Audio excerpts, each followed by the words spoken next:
આપ સર્વે મિત્રોનું ધ સેવાસોના પ્રથમ પોડકાસ્ટમાં હાર્દિક સ્વાગત છે. કેયુર જાનીના આપ સર્વેને હર હર મહાદેવ, જય દ્વારકાધીશ. તો આપણો પ્રથમ પોડકાસ્ટ જ એટલો ઇન્ફોર્મેટિવ અને ઇન્ટરેસ્ટિંગ થવાનો છે. આપણા પ્રથમ ગેસ્ટ ભગવતાચાર્ય અને કે જેમની ઉપર ભગવાન શ્રી દ્વારકાધીશના સાક્ષાત આશીર્વાદ છે એવા શાસ્ત્રી શ્રી અજયભાઈ ભટ્ટ. તો શાસ્ત્રીજી, સૌ પ્રથમ તો આપનો ખૂબ ખૂબ આભાર કે આપની સાથે અહીં બેહી એક સત્સંગનો લાવો મળ્યો અને એક અહોભાગ્ય પ્રાપ્ત થયું. શાસ્ત્રીજીની જેટલી વાત કરીએ એટલી ઓછી જ છે. જેમનો જન્મ વ્યાસ પરંપરામાં થયો છે એટલે જ વ્યાસપીઠ પરંપરાગત મળી છે અને એ જ વ્યાસપીઠની સેવા છેલ્લા 18 વર્ષથી કરી રહ્યા છે. અને એ જ સેવાના સ્વરૂપે અને વર્ષોથી એક લાવો આપવામાં આવે છે કે જે દીકરીઓ આર્થિક રીતે અસદ્ધર હોય એ દીકરીઓને વૃક્ષોણી વિવાહ અંતર્ગત પરણાવવામાં આવે છે. અને શાસ્ત્રીજી અત્યાર સુધીમાં 178થી વધુ ભાગવત કથા કરી ચૂક્યા છે. તેમજ આપણા સનાતન ધર્મની રક્ષા હેતુ શ્રી ડીજી વણઝારા સર દ્વારા સ્થાપિત ગુરુ વંદના મંચ અંતર્ગત જામનગર જિલ્લામાં ધર્માચાર્ય પદ પર નિયુક્તિ કરવામાં આવી. તેમજ સનાતન ધર્મની રક્ષા હેતુ આવનારા સમયમાં શસ્ત્ર અને શાસ્ત્ર બંનેને ધ્યાનમાં રાખીને મૂળ ગુરુકુળ પરંપરા ફરીથી નિર્માણ થવા જઈ રહી છે.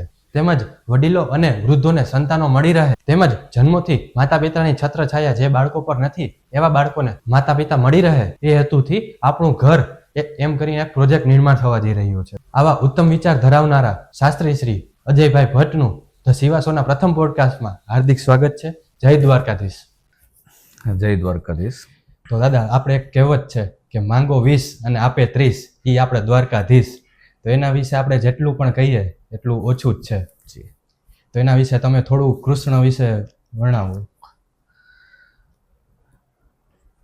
ભગવાન શ્રી કૃષ્ણ એ કોઈ માત્ર એક વ્યક્તિનું નામ નથી કે કોઈ માત્ર એક ભગવાન શબ્દની અંદર આપણે આંકી ન શકાય. ભગવાન કૃષ્ણ વંદે જગદગુરુ. કૃષ્ણ એ આખા વિશ્વના ગુરુ છે. કોઈ પણ દેવી કે દેવતાની પાછળ આ એક સૂત્રનો પ્રયોગ નથી થયો, પણ કૃષ્ણ પરમાત્માની પાછળ એક શબ્દનો પ્રયોગ થયો છે, કૃષ્ણમ વંદે જગદગુરુ. તો ગુરુ શું કામ છે? તો એમની પાછળ ઘણા બધા કારણો છે. હું વારંવાર કથામાં કહ્યા કરું છું, કારણ વગર કોઈ બ્રહ્માંડમાં કોઈ કાર્ય બનતું નથી. તો કૃષ્ણનું વ્યક્તિત્વ જવાબદાર છે. હું વારંવાર કહ્યા કરું છું, કૃષ્ણની ઉપાસના આપણે કૃષ્ણ નારાયણનો અંશ છે એટલા માટે આપણે એની ઉપાસના નથી કરતા, પણ કૃષ્ણનું જીવન બ્રહ્મ જેવું છે એટલા માટે એની ઉપાસના કરીએ છીએ. તો કદાચ પ્રશ્ન થાય તો કઈ રીતના ભગવાન છે કૃષ્ણ? જેમના જીવનની અંદર 6 લક્ષણ એ પરાકાષ્ઠાએ હોય એને ભગવાન કહી શકાય. હું જવાબદારીપૂર્વક બોલી રહ્યો છું. કૃષ્ણ પરમાત્માની અંદર જે 6 લક્ષણ જે પરાકાષ્ઠાએ હોવા જોઈએ એ પરાકાષ્ઠાએ છે. એક શ્લોક છે, ઐશ્વર્યસ્ય સમગ્રસ્ય વીર્યસ્ય યશસ્ય જ્ઞાન વૈરાગ્ય યોશ્ચૈવ ક્ષણામ ભગૈતિંગણા. જેમના જીવનની અંદર ઐશ્વર્ય, વીર્ય, યશ, શ્રી, જ્ઞાન અને વૈરાગ્ય આ 6 લક્ષણ જેના જીવનના પરાકાષ્ઠા હોય એ ભગવાન છે. અને કૃષ્ણ પરમાત્માની અંદર આ 6 લક્ષણ એ પરાકાષ્ઠાય છે. કૃષ્ણ પરમાત્માનું જે ઐશ્વર્ય જે છે એ જગ વિખ્યાત છે.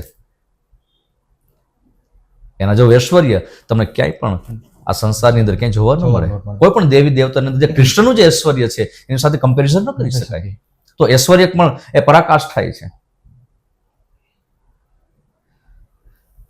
એમનું જે સામર્થ્ય છે, ઐશ્વર્યસ્ય સમગ્રસ્ય વીર્યસ્ય યશસ્ય, એમનું જે વીર્ય યાની શક્તિ એ પણ પરાકાષ્ઠાય છે. મુષ્ટિકાનો પ્રહાર કરી અને બ્રજની અંદર એને અસુરોનો એને વિનાશ કર્યો, એને બધાને નિર્વાણ આપ્યું. તો ક્યાંય શસ્ત્રની જરૂર નથી પડી. આ એમનું સામર્થ્ય છે. યશ, તો આ બ્રહ્માંડમાં કયો એવો ખૂણો છે જ્યાં કૃષ્ણનું નામ ન પહોંચ્યું હોય? ગેહે ગેહે જને જને. આજે વિશ્વના દરેક ખૂણાની અંદર તમે હું એ કૃષ્ણ પરમાત્માના મંદિરના પણ દર્શન કરીએ છીએ અને બાળકથી લઈ અને વૃદ્ધો સુધી લોકોના મુખની અંદર એ કૃષ્ણ પ્રિય છે. એનું પાછળનું કારણ એનો યશ છે. તો યશ અને એની કીર્તિ એ દરેક ખૂણાની અંદર વિદ્યમાન છે. તો એમાં પણ એ લક્ષણ શ્રેષ્ઠ છે, પરાકાષ્ઠ થાય છે. ચોથું લક્ષણ શ્રી. આખું જગત એ લક્ષ્મીના ચરણમાં રહેવા માંગે છે, પણ એ સાક્ષાત લક્ષ્મી કૃષ્ણના ચરણમાં રહેવા માંગે છે. હા, તો આ કૃષ્ણની આ શ્રી છે, આ લક્ષ્મી છે. બધા સમાજના લોકો લક્ષ્મીની પાછળ પાગલ છે અને એ સાક્ષાત લક્ષ્મી કૃષ્ણની પાછળ પાગલ છે.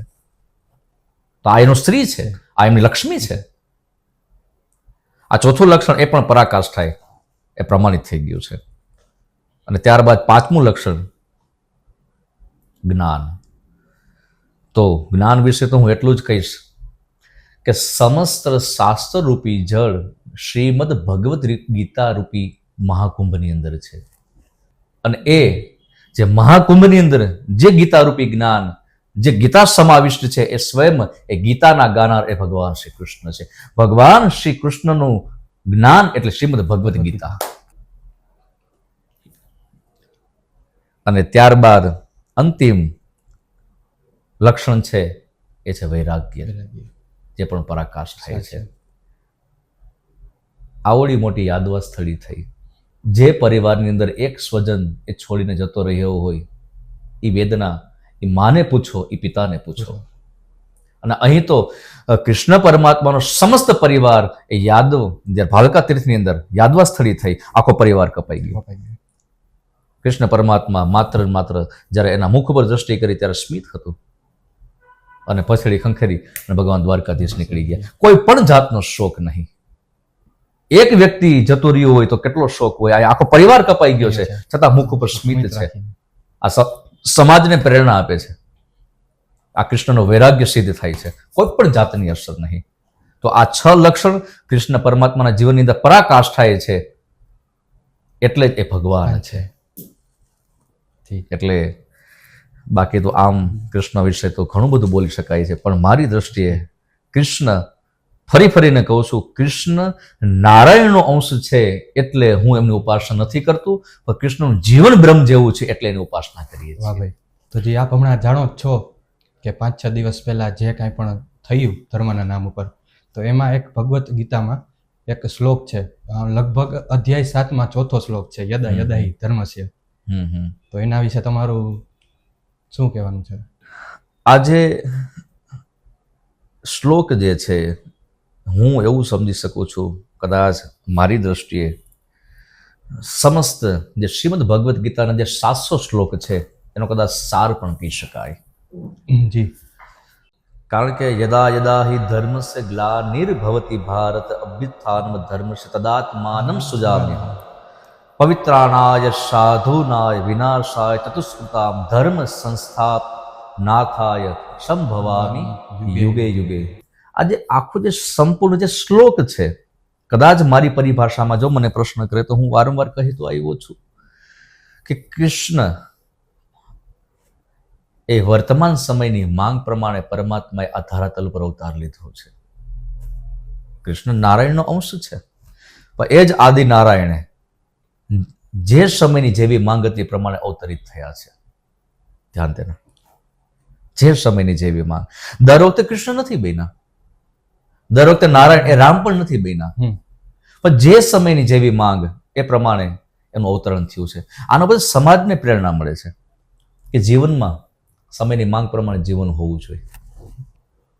નારાયણે આ લીલા કરી છે સમાજને પ્રેરિત કરવા માટે. દેખો, એના પ્રમાણો છે આપણા ગ્રંથોની અંદર. જ્યારે હિરણ્યકશિપુનો વધ કરવાનો હતો એ દિવસે એ સમયે રામ કેમ ના આવ્યા? પણ જ્યારે વૈશાખ મહિનાની 14 આવી અને થાંભલો ફાટ્યો અને એમાં ભગવાન નરસિંહનું પ્રાગટ્ય થયું. કેમ? આ પ્રશ્ન થવો જોઈએ. એટલા માટે, કારણ કે એ સમયની માંગ છે. એ સમય કદાચ રામ બનીને આવે તો એ હિરણ્યકશિપુનો વધ ન કરી શકે, કારણ કે બ્રહ્મા પાસે વરદાન છે કે હું દિવસે ન મરું, રાત્રે ન મરું, ઉપરની નીચે, અસ્ત્રથી શસ્ત્રથી, દેવથી, દાનોથી નહીં. આને કોણ મારી શકે? તો એ સમયે ભગવાન નારાયણ જાણે છે કે અહીં રામ બનીને આવીશ તો વધ નહીં કરી શકું, પણ એ સમયે નરસિંહ જ બનવું, અડધું નરનું અડધું સિંહનું રૂપ લેવું પડે. સંધ્યા સમયે એ પ્રગટ થવું પડે. તો આ માંગ હતી, એ માંગ પ્રમાણે નારાયણ પ્રગટ બન્યા છે. સમુદ્ર મંથન થયું, તો સમુદ્ર મંથનની અંદર જ્યારે અમૃતની પ્રાપ્તિ કરવી હતી, તો એ સમયે ભગવાન એ કચ્છપ બન્યા, તો એ સમયની માંગ હતી. તો માંગ પ્રમાણે એ નારાયણ આવ્યા છે. તો એ સમયે કૃષ્ણ કેમ ના આવ્યા? આ પ્રશ્ન થવો જોઈએ. એ સમયે કૃષ્ણ એટલા માટે નહીં, કંઈક ખબર છે કે અત્યારે એવી પીઠની જરૂર છે જે પીઠ ઉપર મંદરાચરણને ધારણ કરી શકાય અને પછી મંથન કરી શકાય. આવી કોઈ આવશ્યકતા છે, આ આવશ્યકતાને ધ્યાનમાં લઈ અને નારાયણે આ લીલા કરી છે. એટલે એ સમય કથા, યસ, ઓફકોર્સ. એટલે કહેવાનો મારો ભાવ એ છે કે સમયની માંગ પ્રમાણે નારાયણ આવ્યા છે. તો આ જે શ્લોક જે છે એનો અર્થ એવો કરી શકાય કે જીવનમાં જે વર્તમાન સમયની માંગ છે એ માંગ પ્રમાણે જીવન હોવું જોઈએ તમારું મારું. એટલે એના સંદર્ભમાં હું એટલું પણ કહીશ કે જ્યારે હું વારંવાર કહ્યા કરું છું કે અત્યારના સમયની પણ જો વાત કરીએ તો આ પ્રેઝન્ટ રિક્વાયરમેન્ટ્સ છે. હમણાં થોડા સમય પહેલા જ જે હમણાં ઘટના ઘટિત થઈ, તો હવેના સમયની પણ એક માંગ છે કે હવે જો આપણે માત્ર હિન્દુત્વની વાતો કરશો ત્યાં સુધી નહીં ચાલે. હિન્દુત્વ એ બોલવાનો શબ્દ નથી, હિન્દુત્વ જાગૃત કરવાનો શબ્દ છે. હું હિન્દુ છું, એ બરાબર છે, એ બોલવાની વાતો નથી, એ જાગૃત થવાની વાતો છે. હિન્દુત્વ એ જાગૃત કરવાનો સમય હવે પરિપક્વ થઈ ગયો છે. હું તો વારંવાર કહ્યા કરું છું, આ માંગ છે વર્તમાન સમય, એના પર ચર્ચા કરી રહ્યો છું કે હવે માત્ર જ્ઞાતિ અને જાતિમાં જો બટાયેલા રહેશું તો નહીં ચાલે, તો ફિર કટ જાઓગે. हिंदुत्व अगर बटने की संभावना है तो फिर कटने की संभावना भी बढ़ जाएगी. अगर તમે અને હું જો જ્ઞાતિ અને જાતિના વાડામાં ફસાયેલા રહેશું તો ફિર આવનારો સમય એ અંધકારમાં છે. તો હવેના સમયમાં મારી તો એક જ મારી બધાને પ્રાર્થના છે, હું તો વારંવાર કહ્યા કરું છું કે કોઈ તમારું વ્યક્તિનો પરિચય પૂછે, કોઈ તમારો પરિચય પૂછે તમે કોણ છો, ત્યારે હવે એ કહેવાનો સમય નથી કે હું બ્રાહ્મણ છું, હવે એ કહેવાનો સમય નથી કે હું ક્ષત્રિય છું, હવે એ કહેવાનો સમય નથી કે વૈશ્ય છું, એ કહેવાનો સમય નથી કે ક્ષુદ્ર છું. પણ જ્યારે તમને પૂછવામાં આવે કે તમે કોણ છો, ત્યારે એ સમય એ કહેવાનો સમય પરિપક્વ થઈ ગયો છે કે હું એક હિન્દુ છું, હું સનાતની હિન્દુ છું. આ સમય પરિપક્વ થઈ ગયો છે. એટલે અને આ વર્તમાન સમયની માંગ છે. અને આ માંગ પ્રમાણે જો હવે આવનારો સમયમાં લોકો જો હવે જાગૃત થશે તો હું આશા વ્યક્ત કરું છું સ્વાભાવિક આ સમાજની અંદર પરિણામ આવશે. જી, તો આપણે હમણાં શ્રી કૃષ્ણની વાત કરીએ અને પછી પ્રેમને ભૂલી જઈએ તો કેમ ચાલે? તો પ્રેમ એટલે શું? એક એવું છે જે અત્યારના યંગ જનરેશન છે એ પ્રેમને શું માને છે કે સાથે ફરવું, સાથે વાતચીત કરવી કે સાથે બહાર જમવું એવું માને છે. તો પ્રેમ એકચ્યુઅલીમાં છે શું? વોટ ઇઝ લવ? પ્રેમ એ એક વિશાળ શબ્દ છે. પ્રેમની અભિવ્યક્તિ એ કરવી શાબ્દિક કઠિન છે.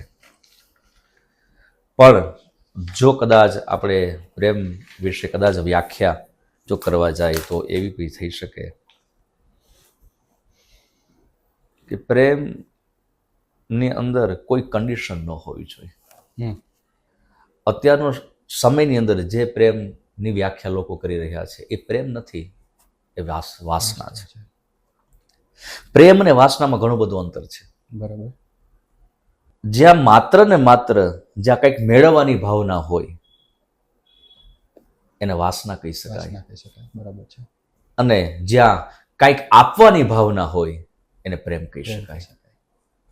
નિસ્વાર્થ ભાવે જે કંઈ પણ આપવું છે એને પ્રેમ.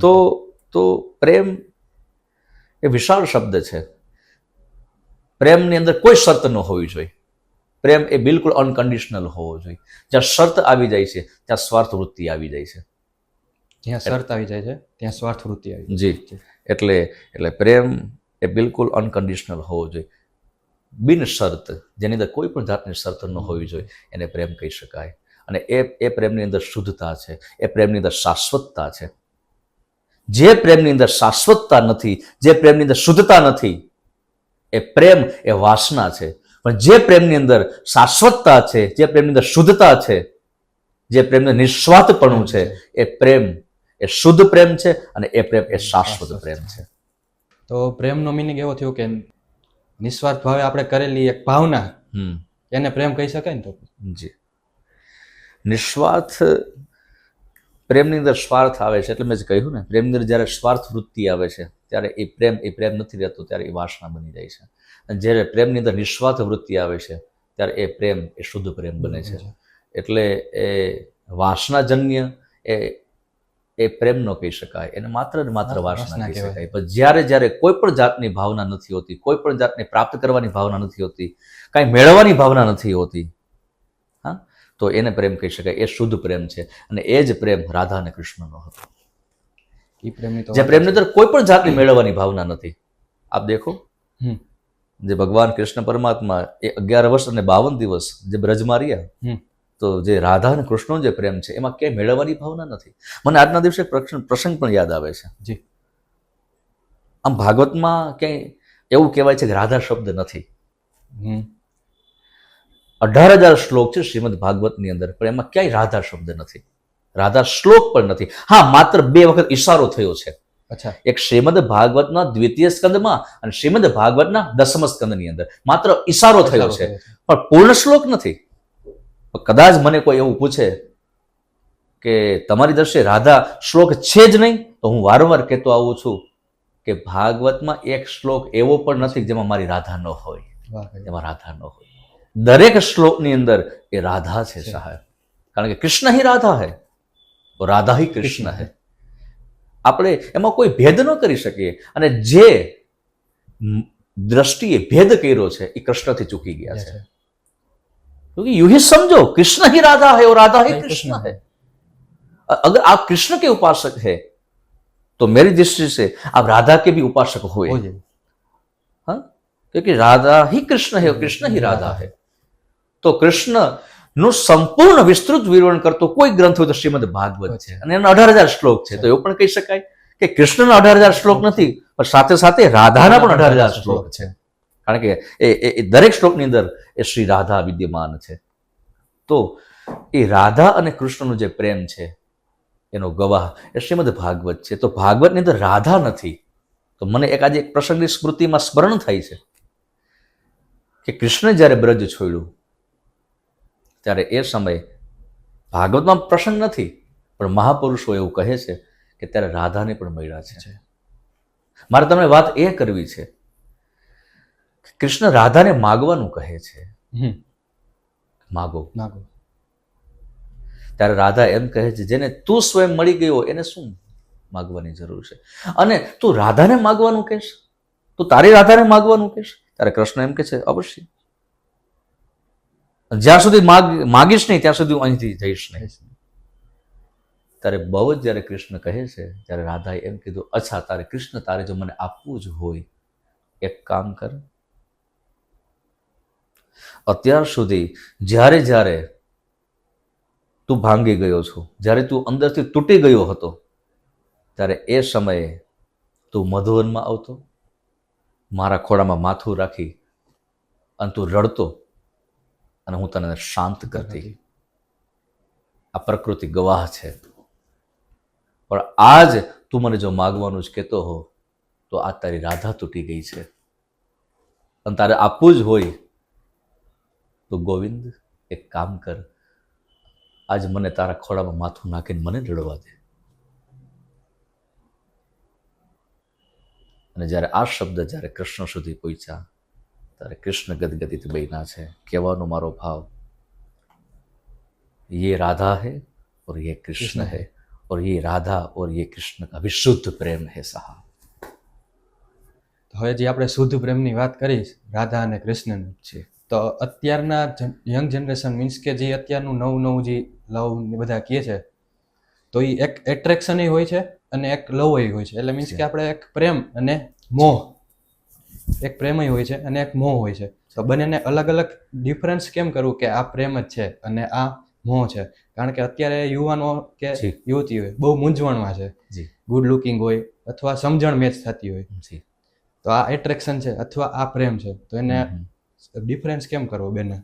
પ્રેમ અને મોહ જે સંબંધની અંદર તમને અને મને બંધનની અનુભૂતિ થાય એને મોહ કહી શકાય.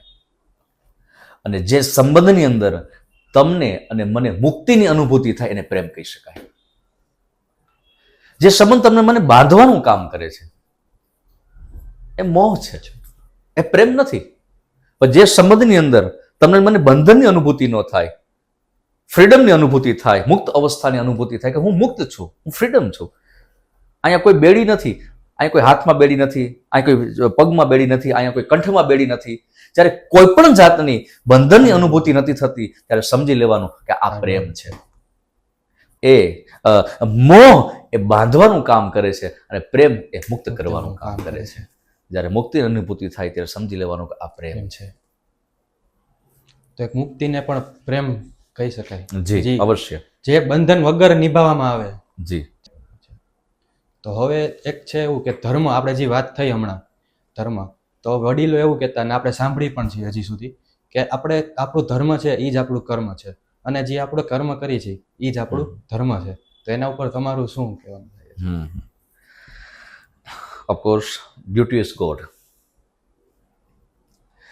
તમારો કર્મ જ તમારો ભગવાન છે. પણ કર્મની અંદર એ ભગવાન ક્યારે બને? કર્મ તમારું ભગવાન ક્યારે બને? જ્યારે કર્મની અંદર જ્યારે ધર્મ જોડાય ત્યારે એ કર્મ એ ભગવાન બને છે. લંડનમાં જાઓ તો બધાની કારમાં મેજોરિટી લખે ડ્યુટી ઇઝ ગોડ. તો મેં ઘણા લોકોને પૂછેલું છે બરાબર કે આવું કેમ? તો એ લોકોએ મને એવો જવાબ આપેલો કે શાસ્ત્રીજી, અમારી પાસે આ સાધના કરવાનો ક્યાં સમય છે? માળાઓ કરવાનો, પૂજા પાઠ યજ્ઞ યાગાદી કરવાનો સમય નથી, પણ અમારા માટે અમારો કર્મ જ અમારો ભગવાન છે. બરાબર છે. કારણ કે અમારા કર્મની અંદર જ્યારે અમારો ધર્મ જોડાઈ જાય છે, અને વાત પણ સાચી, હું પ્રસન્ન બન્યો છું કે ડ્યુટી ઇઝ ગોડ, કર્મ એ જ ભગવાન છે. પણ ધર્મની જો વાત કરવામાં આવે, ધર્મ એટલે શું? ધર્મ એ વિશાળ શબ્દ છે. ધર્મ વિશે આમ તો ગોડાઉન ભરાય એટલા પુસ્તકો લખાણા છે. ધર્મ નીચોડ કોણ કાઢી શક્યું છે? કોઈ નહીં. પણ મને આજના દિવસે એક પ્રસંગની સ્મૃતિમાં સ્મરણ થઈ રહ્યું છે. મહાભારતના 18 પર્વ છે. બરાબર, 18 પર્વ છે. અને 18 પર્વમાં એક સંવાદ છે, અને સંવાદ છે યક્ષ અને યુધિષ્ઠિરનો. અને એમાં યક્ષરાજે યુધિષ્ઠિરને 21 પ્રશ્ન કર્યા છે, અને એમાંનો જે 21મો પ્રશ્ન એનું અનુસંધાન મળી રહ્યું છે. અચ્છા. 21મો પ્રશ્ન છે કે યુધિષ્ઠિર, તમે સ્વયં ધર્મરાજ છો, હું તમને તમારી વ્યાખ્યા પૂછું છું કે ધર્મ એટલે શું? ધર્મ એટલે શું? सुनिए, आज युधिष्ठिर स्वयं बोल रहे हैं જી. कि यक्ष सुनो, क्या सच क्या गलत किसने जाना? क्या सच क्या गलत किसने जाना? जहां तुम्हारी आत्मा साथ न दे वही रुक जाओ, बस वही धर्म है. क्या बात है. मतलब કે જે તમારો અંતરાત્મા સાથ આપે એ કરો, જે તમારો અંતરાત્મા સાથ નથી આપતો એ ન કરો. આ ધર્મની મોટા મોટી વ્યાખ્યા છે. આમાં કોઈ બીજી કોઈ ચર્ચાઓ કરેલી નથી. ધર્મ વિશે જ્યારે સંવાદ કરવામાં આવે તો લોકોને એવું થાય ધર્મ શબ્દ એવડો મોટો વિશાળ છે કે તમને મને ક્યાંક ને ક્યાંક આ શબ્દ ની અજ્ઞાનતા ભટકાવવાનું કામ કરી રહ્યું છે. ક્યાંક ધર્મની વાતો આવે તો લોકો એવું જ સમજે છે, ધર્મની પાછળ જડતા છુપાયેલી પણ છે. લોકો એવું જ સમજે છે કે ધર્મ એટલે માત્ર ને માત્ર એ કોઈ ધાર્મિક પ્રવૃત્તિ કરવી નહીં. જ્યાં તમારો આત્મા સાથ આપે એ કરો, જ્યાં તમારો આત્મા સાથ નથી આપતો એ બિલકુલ ન કરો. આ ધર્મની મોટા મોટી વ્યાખ્યા છે. કદાચ તમને એવું થાય કે તો ડિટેલ્સમાં સમજવું હોય તો એવું પણ કહી શકાય કે જેને આ બ્રહ્માંડમાં કોઈ સાથ નથી આપતો, આ જગતમાં કોઈ સાથ નથી આપતો, અને આપણો આત્મા સાથ આપતો હોય તેનો સાથ આપવો. અચ્છા. અને જેને બધા સાથ આપતા હોય, બધા સહકાર આપતા હોય, અને આપણો અંતરાત્મા સાથ નથી આપતો તો ન આપવો. આ ધર્મની મોટા મોટી વ્યાખ્યા છે. અચ્છા. એનું કારણ એ છે કે આત્માનું એ જોડાણ સીધું પરમાત્મા સાથે છે. આત્મા જ પરમાત્મા.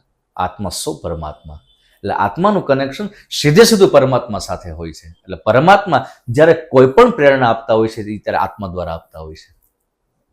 અને જ્યારે આત્મામાંથી અંદરથી જે આત્મ અવાજ જ્યારે આવતો હોય ત્યારે સમજી લેવાનું કે આત્માનો અવાજ નથી, એ પરમાત્માનો અવાજ છે. કારણ પરમાત્મા એ આત્મા દ્વારા જ પ્રેરિત કરતા હોય છે. એટલે કહ્યું છે કે આત્મા જે કહે છે, અંતરાત્મા જે કહે છે એ કરો, જ્યારે અંતરાત્મા જે નથી કહેતી એ બિલકુલ ન કરો. આ ધર્મની આ મોટા મોટી વ્યાખ્યા છે. इससे ज्यादा तो और क्या કહે. બાકી ધર્મ વિશે તો ઘણું બધું કહેવાનું છે, પણ આજે મને જે સમજાય છે આવું સમજુ છું. આપણે ઘણી વખત એવું થતું સત્ય બોલવું એ ધર્મ છે, હમ એવું થાય આપણને. બરાબર છે. હું એવો આપને પ્રશ્ન કરું કેયુરભાઈ કે સત્ય બોલવું એ ધર્મ છે, તો આપ શું કહેશો? સત્ય હિત માટે છે કે અહિત માટે? હમ જો હિત માટે હોય તો એક ધર્મ છે અને એક સાચો કર્મ પણ છે, હમ અને અહિત માટે હોય હમ તો એ એક ધર્મ પણ નથી અને સારું કર્મ પણ નથી, એવું મારું પોતાનું મંતવ્ય છે, જે આપને સમજાવ્યું બરાબર છે. અંતર્મનથી જે આવે છે. ઘણી વખત સત્ય બોલવું એ પણ અધર્મ હોઈ શકે, અને જ્યારે ઘણી વખત અસત્ય બોલવું એ પણ ધર્મ હોઈ શકે. આપણા મહાપુરુષો સમજાવે છે દેશ, કાળ અને સમય જ્યારે પરિવર્તિત થઈ જાય ત્યારે ધર્મની વ્યાખ્યા બદલાઈ જાય છે. દેશ, કાળ અને સમય, આ જ્યારે આ ત્રણ વ્યાખ્યા જ્યારે પરિવર્તિત થઈ જાય ત્યારે ધર્મની વ્યાખ્યા બદલાઈ જાય છે. ત્યારે સત્ય પણ અધર્મ હોઈ શકે અને અસત્ય પણ ધર્મ હોઈ શકે. એક સંત હતા, એમણે સત્ય બોલવાનું વ્રત લીધું. હવે જે સત્ય બોલતો એ લોકો એ વ્યક્તિ ગામમાં ક્યાં સુધી ટકી શકે? લોકોએ બહિષ્કાર કર્યો, એટલે ગામની બારોબાર એ ઝૂંપડી બનાવીને રહેતા હતા. બરાબર છે. ગામની અંદર લોકો, ડાકુ લોકો, ચોર લોકો આવ્યા, ગામને બાતમી મળી કે ઘોડાઓ લઈને ચોર લોકો આવી રહ્યા છે, એટલે એ ડરી અને સંપૂર્ણ ગામ એ ખાલી કરી અને જે બાપુ જે સંત જે આશ્રમમાં રહેતા હતા, મહાપુરુષ જે આશ્રમમાં રહેતા હતા ત્યાં ગયા. બરાબર. ત્યાં જે કીધું બાપુ ચોર લોકો પાછળ પડ્યા છે, એટલે બાપુ એટલું જ કીધું કે અહીંયા આ શેરડીની વાળ છે, અહીંયા સંતાઈ છે. ત્યાં આખું ગામ ત્યાં સંતાઈ ગયું. ચોર લોકોની બાતમી મળી કે પેલો જે આશ્રમ ગામની બારોબાર જે છે, કોઈ સત્યધારી કોઈ સંત છે, ત્યાં આશ્રમમાં ગામ લોકો છુપાણા છે, ત્યાં લોકો પહોંચી ગયા. ત્યાં જઈને બાપુજીને એટલું કીધું, બાપુ અમને સમાચાર મળ્યા છે ગામ લોકો અહીં છુપાણા છે, તમે સત્ય સાચું કહેજો, તમારે સત્ય બોલવાનું વ્રત છે. જી બાપુ સલવાણા. તો હવે બાપુ શું કહે કે જો બાપુ એમ કહે કે આ રહ્યા તો હજારો લોકોની લાશો ઢળી જાય, પણ એ સમયે પૂછવામાં આવ્યું ત્યારે એને કીધું કે આ શેરડીને વાળમાં બધા હંતાણા. ચોર લોકો ત્યાં પહોંચી ગયા અને બંદૂક ને નાળચે ઉભા રાખ્યા અને ત્યાં હજારો લાખો લાશો ઢળી ગઈ. સાહેબ, હું તમને એટલો જ પ્રશ્ન કેયુરભાઈ કરી રહ્યો છું કે આ સમયે એમની મતિ અનુસારે સત્યનું આચરણ કર્યું છે, સત્ય જ બોલ્યા છે, પણ આ સમયે શું બોલવાની જરૂર હતી? અસત્ય. કારણ કે અસત્ય શું કામ? કારણ કે આ સમયે સત્ય એ અસત્યનું રૂપ એવું નથી, અસત્ય જે લાગી રહ્યું છે જગ્યા બદલી ગઈ છે. આ સમયે જે અસત્ય આપણે લાગી રહ્યું છે એ અસત્ય નથી, એ 1,00,000 સત્ય કરતા પણ શ્રેષ્ઠ છે.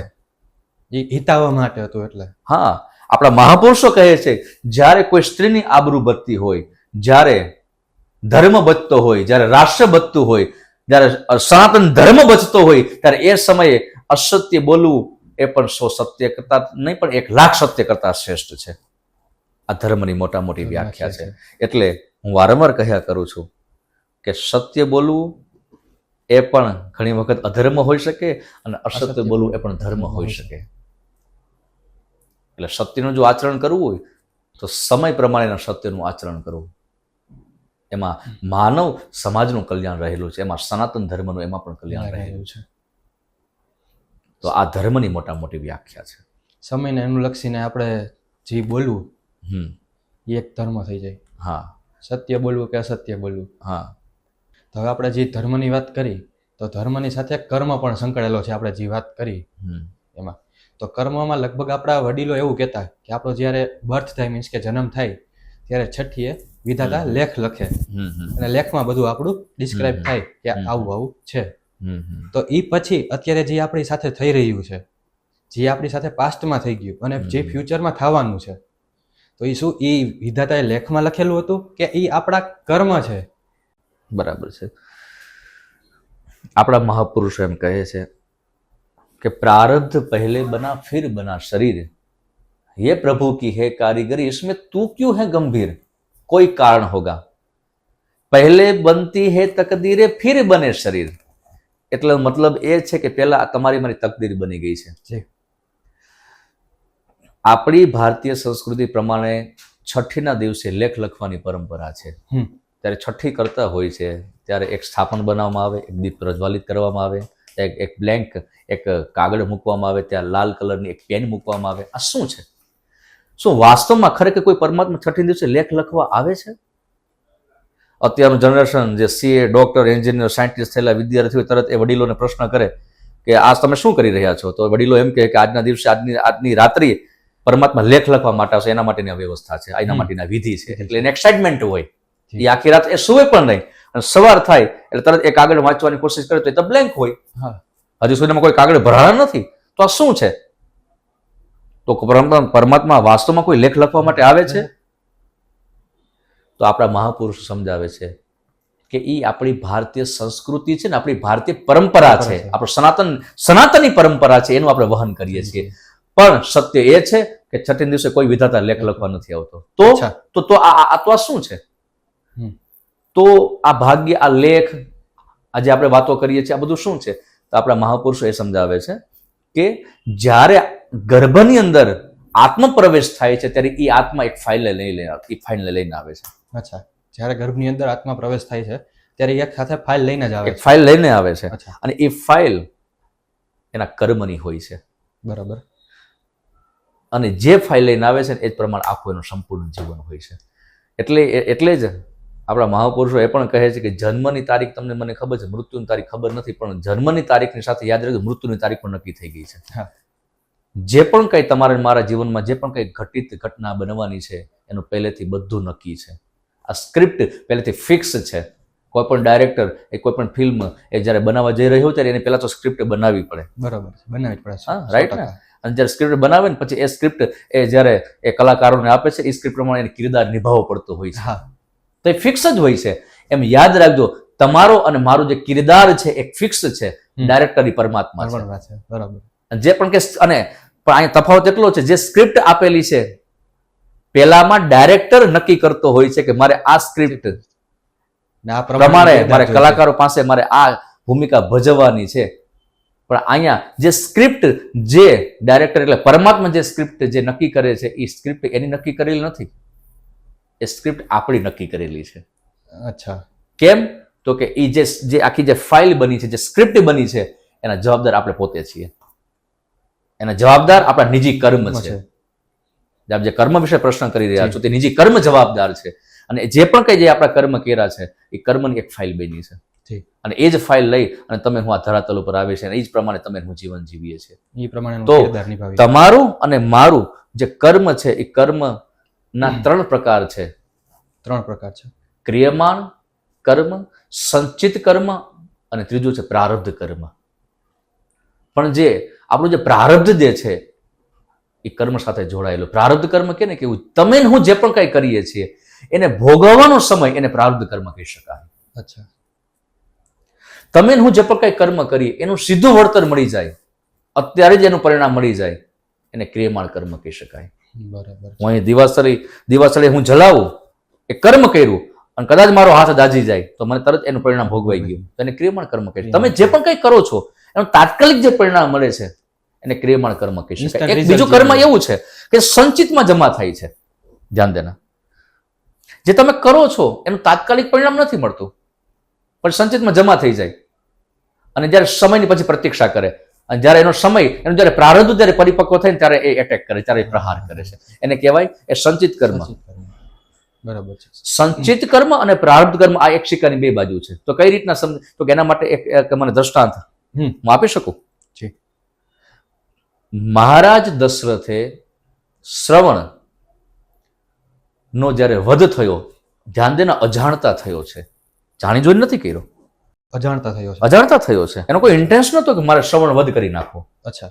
પણ અજાણતા જે વધ થયો છે, પણ એ શ્રવણના માતા પિતાએ શ્રાપ આપ્યો છે. એ શ્રાપ શું છે?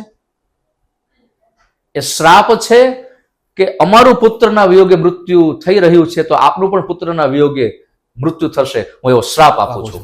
અચ્છા. શ્રાપ તો મૃત્યુનો જ છે, પણ એ સમયે એ દશરથનું મૃત્યુ કેમ ન થયું? શ્રાપ તો મૃત્યુનો છે. બરાબર છે.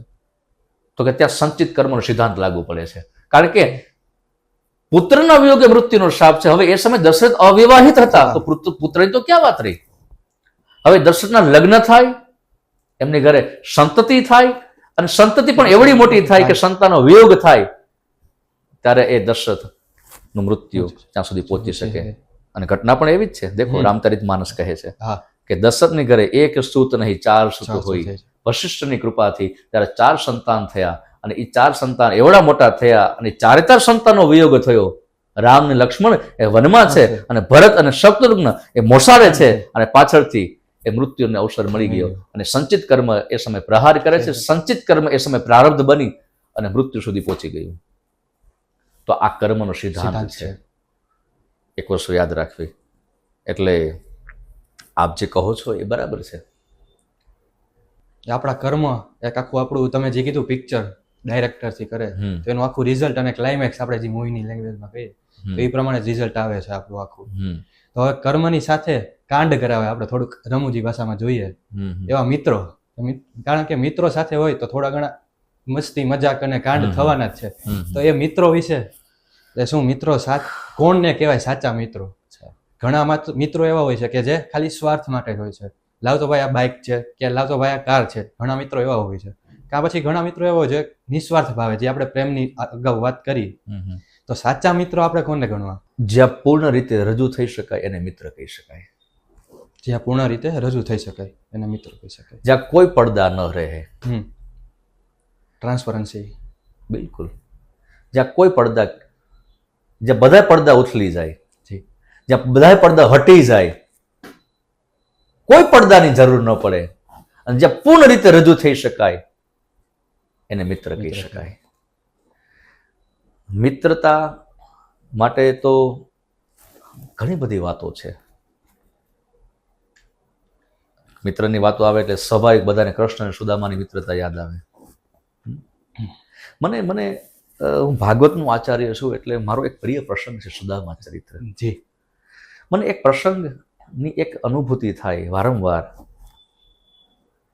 કદાચ આ સાર પણ છે, મિત્રને મેસેજ પણ છે કે ખરેખર મિત્રતા કેવી હોવી જોઈએ. કદાચ આ એક જ પ્રસંગ ઉપરથી કદાચ એવું કહી શકાય કે સમાજને અને મિત્રોને બહુ સારી એવી પ્રેરણા મળી શકે એમ છે કે જ્યારે સુદામા દ્વારકા પહોંચે છે અને પૂછે છે કે કૃષ્ણની નગરી ક્યાં, ત્યારે કોઈ ભક્તે એમ કીધું કે જે પેલી ધોળી ધજા દેખાય ને એ કૃષ્ણની નગરી, એ કૃષ્ણની નગરી છે. અને ત્યારે એ સમયે સુદામાએ દ્રષ્ટિ ઉઠાવીને જોયું તો 52 ગજની ધજા જોઈ. જ્યારે 52 ગજની ધજાના દર્શન કર્યા સુદામાએ, ત્યારે એના આંખમાંથી અશ્રુ પડે છે. ઘણા મહાપુરુષો એનો અલગ અલગ એનો સાર આપ્યો છે, અલગ અલગ ભાવ આપ્યો છે. તો કદાચ મને કોઈ પૂછે તો હું વારંવાર મારી વ્યાસગાદી કહેતી આવે છે કે એ સમયે સુદામાના આંખોમાંથી જે અશ્રુ હતા ને, એ અશ્રુ એ ઈર્ષાના નહોતા કે ઓહો હું કાંઈ કરી ન શક્યો, મારી પાસે ધોતી બદલાવે નથી, હું પાછળ રહી ગયો. અમે બંને એક જ ગુરુના શિષ્ય છીએ. અમારા ગુરુ તો એક જ સાંદીપની છે અને મારો મિત્ર આવડો મોટો આગળ વધી ગયો, આવડી મોટી આ તો સુવર્ણની દ્વારકા આવડી મોટી સંપત્તિ, આ તો કાંગરે હીરા અને મોતીને માણેક છે, આ તો 52 ગજની ધજા ફરકે, આ તો સુદર્શન જેનો પહેરો પખારે છે, આ તો ગોમતી જેના પગ પખારે છે, સુદર્શન ચક્ર જેનો પહેરો ભરે છે. તો આવી કોઈ બાબત નહીં, આવી ઈર્ષા ન થઈ. પણ આંખમાંથી જે અશ્રુ પડે છે એ અશ્રુ એ ઈર્ષાના નથી, એ અશ્રુ મિત્રની પ્રગતિના છે. કે જ્યારે કોઈ મિત્ર જ્યારે આગળ વધી જાય ત્યારે એ સમય ઈર્ષા ન થવી જોઈએ, પણ એ સમય રાજીવો પ્રગટ થવો જોઈએ. આ મિત્રતા છે કે ભલે હું કાંઈ ન કરી શક્યો કોઈ વાંધો નહીં, પણ મારો મિત્ર તો આગળ વધ્યો. આ હર્ષના અશ્રુ એ હોવા જોઈએ. મિત્રની ખુશી આ મિત્રની નિશાની છે. આને મિત્ર કહી શકાય કે મિત્રતા સાચી કેને કહી શકાય કે મિત્રની પ્રગતિ પર એનો મિત્ર એ ખુશ થાય, પ્રસન્ન થાય. આ મિત્રતા છે, નહીં કે ઈર્ષા કરે. આ મિત્રતા છે. એટલે આપણા મહાપુરુષે કે મિત્ર એસા કીજીએ જો ઢાળ સરીખા હોય, મિત્ર એસા કીજીએ જો ઢાળ સરીખા હોય તો સુખ में रहे पीछे और दुख में आगे હોય. તો આપણે પ્રશ્ન થાય તો ઢાલ ને મિત્રને શું લેવા દેવા? તો કે જ્યારે યુદ્ધ ફાટી નીકળે ને એટલે ઢાલ આગળ આવી જાય. સમજાય છે? પેલા જે પ્રહાર થાય એટલે જ્યારે સમસ્યા આવે ત્યારે મિત્ર આગળ આવી અને મિત્રની રક્ષા કરે, અને મિત્ર કહી શકાય. અને જ્યારે યુદ્ધ સમાપ્ત થઈ જાય ત્યારે ઢાલ એ પાછળ વહી જાય. એટલે જ્યારે મિત્રના જીવનમાં જ્યારે સુખ એ આવે ત્યારે એ મિત્ર પાછળ રહે, અને જ્યારે દુઃખ આવે ત્યારે મિત્ર આગળ રહે. જ્યારે આવા કોઈ મિત્ર મળે ને ત્યારે તમે તમારી જાતને સૌભાગ્યશાળી સમજજો અને આવા મિત્ર કરજો. આ મિત્રતાની નિશાની છે. બાકી તો શેરી મિત્ર સબ મળે, તાલી મિત્ર અલે અનેક. એ તો શેરી ગલે ઘણા બધા મિત્ર મળવાના છે, પણ જો દુઃખ મેં સાથ રહે વો તો લાખો મેં એક. એવા મિત્ર કરો જે દુઃખ આવે ત્યારે મિત્રને ક્યારે શોધવો ન પડે, પણ સૌથી આગળ આવીને મિત્ર ઉભો રહી જાય, અને સુખ આવે ત્યારે સુખની ક્યારે પણ યાચના ન કરે. આ મિત્રની નિશાની છે. આવો મિત્ર કરવો. મિત્ર મારી મીન્સ કે હું ક્યારેક વિચારતો હોય આવું કે મિત્ર કોને કહેવાય. મેં તમને જે પ્રશ્ન પૂછેલો એવું પણ મનોમંથન પણ વિચારતો હોય. તમે જે મને વાત કરી એના પરથી મને એવું લાગ્યું કે જે આપણી રાજીપામાં રાજી રહે અને આપણી દુઃખમાં આપણાથી આગળ હોય એને મિત્ર, સાચો મિત્ર કહી શકે. મને મિત્રનું એક દ્રષ્ટાંત પણ યાદ આવે છે, જે હું વાતો વારંવાર હું કહેતો હોઉં છું. અચ્છા. એક મિત્રને ફાંસી મળવાની હતી. એ નક્કી થઈ ગયું ફાંસી મળવાની છે. અચ્છા. 15 દિવસ પછી ફાંસી મળવાની હતી, પણ ઘણા બધા કામ અધૂરા હતા. જો એ કામ આ 15 દિવસ અંદર જો પૂર્ણ ન કરે તો એનો પરિવાર એ રોડ ઉપર આવી જાય, મુસીબતમાં મુકાઈ જાય. તો એને જેલર સાહેબ સાથે મુલાકાત કરી. જેલર સાહેબને એટલું કીધું કે જેલર સાહેબ, આ મારે 15 દિવસમાં કામ પૂર્ણ કરવા પડે એમ છે, જો ન કરું તો મારા પરિવારના ભવિષ્યનો સવાલ છે. તો જેલર સાહેબ એમ કીધું, કોઈ જામીન પડે તો હું તને 15 દિવસ મુક્ત કરી શકું. અચ્છા. હવે જેને ફાંસી મળવાની છે એનું જામીન પડે, એમાં કોણ એવો વ્યક્તિ છે જે જામીન પડી શકે? આખા પરિવારમાં જેટલા લોકો તો બધા હાથ ઊંચા કરી દીધા. અમે નહીં. એક જ મિત્ર હતો. એક મિત્ર પાસે આ વાત આવી, એનો પાકો મિત્ર, બચપનનો મિત્ર. અને એ મિત્રને ખબર પડી અને એના પર ભરોસો હતો, એને પોતાની જાત કરતા પણ વધારે ભરોસો હતો. એ મિત્રને બોલાવવામાં આવ્યો. એને મિત્રને કીધું કે મારી આ સમસ્યા છે ને આ મારો પ્રોબ્લેમ છે. ત્યારે મિત્રે કીધું કે તારે એમાં કોઈ ચિંતા કરવાની જરૂર નથી, તું ખુશીથી તારા કામ પૂર્ણ કરી લેજે, મને મારા કરતા પણ તારી જાત ઉપર વધારે ભરોસો છે કે 15 દિવસ પહેલા તું આવી જઈશ. સિગ્નેચર થયા છે સામે સામે અને એ જામીન પડે છે મિત્ર. હવે એ જામીન પડ્યા પછી 14 દિવસ પસાર થઈ ગયા, એનો મિત્ર પાછો ના આવ્યો. 15મો દિવસ સાંજે, બરાબર સાંજે 6 વાગે જયારે ફાંસી આપવાની હતી, 5 વાગ્યાનો સમય થઈ ગયો. જેલમાંથી એને બહાર કાઢવામાં આવ્યા, એને સ્નાન કરાવવામાં આવ્યું અને ફાંસીના માચડે ઉભા રાખવામાં આવ્યા. ત્યારે મિત્ર એ ફાંસીના માચડે ઉભો રડે છે. એના આંખમાં જયારે જેલર સાહેબે જયારે અશ્રુ જોયા ત્યારે જેલર સાહેબે એમ કહ્યું કે હવે તને ફાંસીના માચડે ઉભા રહેતા હવે તને રડવું આવે છે? ત્યારે જામીન પડતા પહેલા તારે વિચાર કરવો હતો ને. બરોબર છે. હવે તને રડવું આવે છે? ત્યારે એ જે ફાંસીના માચડે જે ઉભો છે મિત્ર, ત્યારે એમ કહે છે કે જેલર સાહેબ, मेरी आंखों में देखो, 2 प्रकार के अश्रु बह रहे हैं. 2 प्रकार के अश्रु बह रहे हैं. એક જે જમણી આંખમાં જે અશ્રુ વહે છે એ ઠંડા અશ્રુ છે ને કૂદીને બહાર નીકળે છે, અને જે ડાબી આંખમાં જે અશ્રુ પડે છે એ ગરમ અશ્રુ છે ને સીધી લીટીમાં બહાર વહે છે. જેલર સાહેબે કહ્યું એમ કેમ? તો કે એટલા માટે જેલર સાહેબ કે જે કૂદીને જે બહાર જે અશ્રુ જે પડે છે ને એ આજ એ હરખ પ્રગટ કરે છે કે મારા મિત્ર માટે આજે મારે ફાંસીના માથે ચડી જવું પડે છે. એનો આનંદ વ્યક્ત કરે છે, એટલે કૂદીને એ બહાર નીકળે છે. અને જેલર સાહેબ જે ડાબી આંખમાં જે સીધી લીટીમાં જે અશ્રુ વહે છે ને, જે ગરમ અશ્રુ છે ને, એ આજે મારા મિત્રનો ખરખરો પ્રગટ કરે છે. કારણ કે મને ભરોસો છે કે આજે મારો મિત્ર એ મારી પહેલા એને દુનિયા છોડી દીધી હશે. ગજબ. અને જો જીવિત હોય તો આ 15 દિવસમાં આવ્યા વગર ન રહે. પણ આજે મને વિશ્વાસ છે કે મારો મિત્ર મારી પહેલા આ દુનિયા છોડી જતો રહ્યો હશે. એટલે આજે ગરમ અશ્રુ વહે છે ને, જે સીધી લીટીમાં જે વહે છે ને, એ મારા મિત્રનો ખરખરો પ્રગટ કરે છે. આ મિત્રતા છે. આવા જ્યારે મિત્ર મળે ને ત્યારે સમજી લેવાનું કે હવે આપણા ભાગ્યના દરવાજા ખુલી ગયા છે. તો અગર એસે કોઈ મિત્ર મિલે તો એસે મિત્ર કરને ચાહીએ. અને હું ઘણી વખત કહ્યા કે મિત્ર એક જીવનમાં હોવો જ જોઈએ. જેને મિત્ર મળે છે, જેને મિત્ર જેના જીવનમાં છે, એ જીવ ભાગ્યશાળી છે. તો એક મિત્ર અવશ્ય હોવો જોઈએ. તો હવે જે આપણે તમે મિત્રની વાત કરી કે જે ટ્રાન્સપરન્સી અને એક વિશ્વાસ, ભરોસો રાખીને જે એમને કીધું હતું કે આવું આપણે તમે જે વાત કરી આખી છે, તો પણ એક બીજા તમે જે કહ્યું સિક્કાની 2 બાજુ છે. એક બાજુ એવી છે જ્યાં ભરોસો રાખ્યો છે અને બીજી બાજુ એવું છે પણ મિત્ર છે પણ ભરોસો નથી. મીન્સ કે એકબીજા સાથે ભરોસો નથી કરતો. જે ભરોસો શબ્દ છે એ આખું 3 અક્ષરનો જ છે, પણ ઓમ છે બહુ મોટો ભરોસો. બરાબર છે. તો સાચો ભરોસો કોના ઉપર? આપણે વાતચીત કરીએ, હું અથવા બીજા કોઈ, તો તો એક પહેલી વારમાં લાગે એના ભરોસાપાત્ર વ્યક્તિ છે, પણ એની ઉપર સાચો ભરોસો ક્યારે આપણને?